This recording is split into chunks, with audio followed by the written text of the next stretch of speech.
మీ బ్యానర్‌లో వరుసగా డిజాస్టర్‌లు వస్తున్నాయి. అది ఒక డైజెస్ట్ చేసుకోలేని విషయం.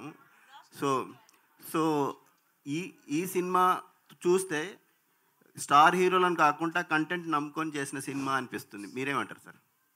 అంటే వరుస డిజాస్టర్ అన్నది మరి దాన్ని అంటే మీరు ఫైనాన్షియల్ డిజాస్టర్ అంటున్నారా, లేకుంటే డెఫినెట్గా రీసెంట్గా ఒకటి వచ్చింది అన్ఎక్స్పెక్టెడే, కానీ అంతకుముందు మనమే బాగానే రన్ అయిందండి. ఓకే. సో దానికి ముందు ఒకటి వడకుపుట్టి రామస్వామి అని రన్ అయింది, అది బాగానే రన్ అయింది. సో అంటే ఈ సినిమా డెఫినెట్గా ఇందాకే చెప్పినాను నేను, it will be land mark movie అని. సో యా, రాజా సాబ్ త్వరలో ఏప్రిల్లో వస్తుంది. సో మాకు ఇప్పటిదాకా వచ్చిన లాసెస్ అనేది కవర్ చేస్తుంది. సో అది వేరే విషయం.